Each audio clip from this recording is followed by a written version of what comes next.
Okay பாருங்க. உட்கட்டமைப்பு சேவை இதன் மூலம் கணினிகளுக்கென தனித்துவமான சூழல் ஒன்றை கட்டியெழுப்புவதுடன் சேவை கணினிகள் உதவியுடன் தரவுகளை சேமிப்பதற்கென வெளியுனே அதாவது க்ளவுட்ல வந்து நமக்கு தேவையான டேட்டாஸ் வந்து சர்வ் பண்றதுக்கு இப்போ கூகுள் எல்லாம் வழங்குறாங்க. ஏன்னா அப்ப கூகுள் ஃபோட்டோஸ் அந்த மாதிரியான வசதிகளை ஏற்படுத்தி கொடுக்குறது தனக்கென சேவை கணினி காப்பு சுவர் அதாவது ஃபைவ் ஹோல் அந்த மாதிரி இல்லாத சந்தர்ப்பத்துல பாருங்க கணினி சேவை மூலமா சேவைக்கான இட வசதி சர்வர் ஸ்பேஸ வந்து காப்புச்சு ஆகிய வசதிகளை பயன்படுத்துது. நமக்கு அதுதான் உட்கட்டமைப்பு சேவை. நம்மக்கிட்ட ஏன்னா ஸ்பேசஸ்ல நம்மளோட போட்டோஸ் அதுகளை வந்து சேவ் பண்ணி வச்சு கொள்றதுக்கு அந்த சந்தர்ப்பத்துல என்ன நடக்குதுன்னு கேட்டா அந்த டைம் கொஞ்சம் கிளாஸ் முடிஞ்சிடும். சரியா. இன்ஃப்ராஸ்ட்ரக்சர் அதான் சொல்றப்போ நமக்கான ஸ்பேசஸ் வந்து இல்லாத சந்தர்ப்பத்தில் வந்து அது சர்வ் பண்றதுக்கு கிளவுட் சர்வீஸை வழங்குறது. கூகுள் கிளவுட் சர்வீஸா இருக்கட்டும். சரியா. அதே மாதிரி பார்த்தீங்கன்னா கூகுள் போட்டோஸ் இருக்கணும் அந்த மாதிரியான விஷயங்கள் நம்ம சர்வ் பண்ணி வச்சுக்கொள்றோம். அதுதான் இந்த உட்கட்டமைப்பு சேவை. அப்புறம் கண்டிப்பா இது எக்ஸாமுக்கு வரும். மோஸ்ட்லி எக்ஸாமுக்கு வர்ற கேள்வி. சரி. மொபைல் கணினியோட கிளவுட் கம்ப்யூட்டிங் சேவைகள் என்ன அப்படின்ட்டு கண்டிப்பா வரும். என்னோட ஃபர்ஸ்ட் கொஸ்டின் இருக்கு, நிறைய வேணா போய் செக் பண்ணி பாருங்க. அடுத்து அபிவிருத்தி டெவலப்மெண்ட் பிளாட்ஃபார்ம். இந்த சேவை மென்பொருள் அபிவிருத்தி மற்றும் மென்பொருள் இயக்கம் ரன் ஆகியவற்றை சூழலை வழங்கும். அதாவது பணி செயல்முறை கனிமொழி சூழல் டேட்டாபேஸ் வலை சேவைகள் ஆகிய வசதிகள் அனைத்தும் இதன் மூலம்.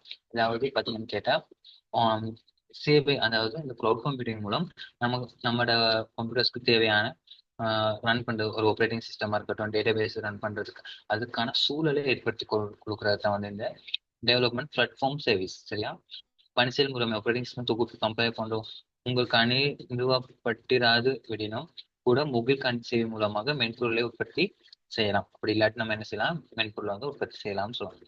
மென்பொருள் சேவை அதாவது அதுக்கப்புறம் சாஃப்ட்வேர் ஆஸ் அ சர்வீஸ் சாஸ்ன்னு சொல்லுவோம். சேவை பயனருக்கு தேவையான இயக்கும் மென்பொருள் நிறுவாது. அதுதான் சொன்னேன். நமக்கு என்ன நம்ம வந்து இன்ஸ்டால் பண்ண தேவையில்லை. நமக்கு தேவையான சாஃப்ட்வேர்ஸ் வந்து இன்ஸ்டால் பண்ண தேவையில்லை நம்ம கம்ப்யூட்டர்ஸ்ல.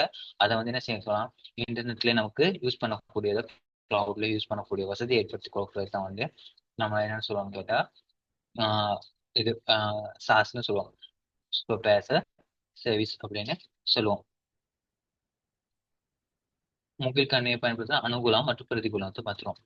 மென்பொருளுக்கான செலவு இப்போ நம்ம இன்ஸ்டால் பண்ணக்கூடிய வசதி தேவையில்லை. அதனால வந்து டவுன்லோட் பண்ண அதுக்கான செலவு வந்து இல்லை. சரியா.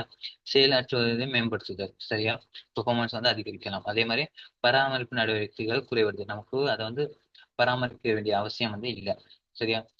மென்பொருள் உடனடியாக இச்சப்படுத்த முடியும். அதாவது நம்மளோட வெப் ப்ரௌசர்ல போயிட்டு நம்ம கிளவுட்ல யூஸ் பண்ணக்குள்ள வந்து அப்டேட் ஆன சாஃப்ட்வேர்ஸ் தான் அன்னைக்கு இருக்க போறாரு. சரியா. அதே மாதிரி பிரதிகூலம்னு பார்க்கலாம் வந்து கட்டாயம் நல்ல இன்டர்நெட் கனெக்ஷன் ஒன்று இருக்கணும். ஏன் இல்லாட்டி கனெக்ட் ரீகனெக்ட் ஆகிட்டு இருக்கும். இப்போ நம்ம ஜூம் அதெல்லாம் ரீகனெக்ட் ஆகிற மாதிரி ரீகனெக்ட் ஆன வாய்ப்பு இருக்கும். நீங்க பாத்தீங்கன்னா ஜூம் கூட என்ன செய்ய தேவையில்ல, டவுன்லோட் பண்ண தேவையில்ல. அது என்ன செய்யலாம், ப்ரௌசர்ல வந்து நீங்க கனெக்ட் ஆகலாம். நான் அனுப்புற லிங்க்ல கிளிக் பண்ணி நம்ம ப்ரௌசர்ல வந்து கனெக்ட் ஆகலாம். சரியா. அதே மாதிரி இன்டர்நெட் எக்ஸஸ் வந்து குறைவா இருந்துச்சுன்னா அதோட ஸ்பீடு எல்லாமே வந்து குறைவா இருக்கும். அதே மாதிரி பார்த்தீங்கன்னா டவுன்லோட் பண்ணி நம்ம யூஸ் பண்ற ஒரு சாஃப்ட்வேரை விட வெப்ல யூஸ் பண்றவங்களுக்குள்ள சம்டைம் அதோட ஃபீச்சர்ஸ் வந்து குறைவா இருக்கிறதுக்கான வாய்ப்புகள் இருக்கு. அதுதான் இந்த அனுகூலம் பிரதிகூலம். நாங்கள் இதுல பார்ப்போம். நிரல் செயற்பாடு செஞ்சு பார்ப்போம். ஏ நிரல் ஏயில் உள்ளவற்றுக்கு பொருத்தமானது நிரல் பியிலிருந்து தெரிவு செய்து அம்புக்குறி மூலம் நேர்த்து காட்டுக. இன்னைக்கு இந்த முடிஞ்சு. சரியா. இதே மாதிரி செஞ்சு பார்ப்போம். மின்னஞ்சல் முகவரி ஒண்ணு. எது மின்னஞ்சல் முகவரி? எது சொல்லுங்க குயிக்கா. எது மின்னஞ்சல் முகவரி? இந்த சோமஸ்ரீ@gmail.com உரியது.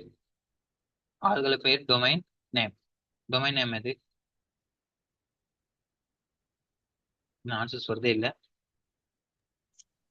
ரெண்டாவதா இருக்குது. ரெண்டாவதா இருக்கிறது வந்து இதுதானே, ஐபி அட்ரஸ் தானே இது. ஐபி முகவரி தான் நான் கேட்டது. ஆள்களை பேர் ஒன்னாவது தானே. டூ நாட்ஸ் டூ டெல்கிங்கிறது தானே. Very good. அதே மாதிரி தீர்மைப்படுத்தி இடப்படுத்தி யூஆர்எல் வந்து நாலாவது. எது? நாலாவது. Very good. ஐபி முகவரி வந்து இது ரெண்டாவது. அவ்வளவுதான் விஷயம். அப்புறம் வலை மேலோடி வெப் ப்ரௌசர் எது? மூணாவது. Very good. Mozilla Firefox. இணைய சேவை உலகளாவிய வலை. ஓ எஸ், இன்டர்நெட் சேவைங்கிறது www. Very good. ஆள்களை பேர் சேவை டிஎன்எஸ் என்ன ஆழ்கல செய்வாரு? பெயரை இதுல பெரிய ஐபி முகவரியாக மாட்டேன். அதாவது யூஆர்எல் வந்து ஐபியாக மாற்றும். Very good. அதுக்கப்புறம் தேடல் பொறி வந்து கூகுள். கூகுள். ஓகே, அப்ப விளங்குச்சு தானே? அப்ப எனக்கு படிச்சது எதுவும் டவுட்லயே இதுல. அப்ப இன்டர்நெட் சென்ட் பண்றது, இப்ப எனக்கு கண்டிப்பா எனக்கு ஒரு இமெயில் ஒன்று சென்ட் பண்ணணும். பிளைண்ட் கார்பன் காப்பியில் உங்களோட ஃப்ரெண்ட ஒருத்தரோட நேம் போட்டிருக்கணும். அதுக்கப்புறம் கார்பன் காப்பியில இன்னொரு ஆளோட ஃப்ரெண்ட இமெயில் அட்ரஸ் ஒன்று போட்டு எனக்கு என்ன செய்ய போறீங்க, இன்னைக்கு ஒரு இமெயில் ஒன்று இப்பவுமே அனுப்பிடுறீங்க. ஓகே தானே? நம்மளோட கிளாஸ் எப்படி இருந்துச்சு இன்னைக்கு அப்படிங்கிற மாதிரி ஒரு மெசேஜ் ஒன்று அனுப்புனீங்கன்னா சரி, டைப் பண்ணி. எதுவும் டவுட் இருக்கா? ஓகே தானே? கிளியர் தானே? ஆமா சார். Okay, very good. அப்ப Clear இன்னைக்கு அண்ணா. ஒரு முடிச்சு நாளைக்கு ஒன்று ஓகே, நாளைக்கு ஒன்று முடிச்சுட்டு நெக்ஸ்ட் முடிஞ்ச குயிக்காக முடிச்சுட்டு நம்ம இந்த ஜனவரிக்குள்ள பாஸ் பேப்பர்ஸையும் செய்ய ஸ்டார்ட் பண்ணிடுவோம். சரியா? 2 வீக்ஸ்ல இந்த சிலபஸை முடிச்சுட்டு உங்களுக்கு 2 வீக்ஸ் ஃபுல்லா பாஸ் பேப்பர் செஞ்சா கவர் பண்ணிருக்கலாம். ஒரு நாளைக்கு ஒரு பாஸ் பேப்பர் செஞ்சாலும் 10 பாஸ் பேப்பர்ஸ் கிட்ட முடிச்சிடலாம். ஓகே தானே? முடிஞ்ச பிசிக்கலா வந்து பிப்ரவரியில வந்து பிசிக்கலா 2 பேப்பர்ஸ் சேர்த்துக்கு மாதிரி வசதி ஏற்படுத்தி கொள்வோம். சரியா? ஃபர்ஸ்ட் வீக்ல மாதிரி பிப்ரவரி. ஓகே தானே? ஓகே. டவுட்லயே அப்போ ஸ்டாப் பண்ணுவோம் இந்த. ஓகே, நாளைக்கு கிளாஸ் ஜாயின் பண்ணுங்க. Okay, thank you.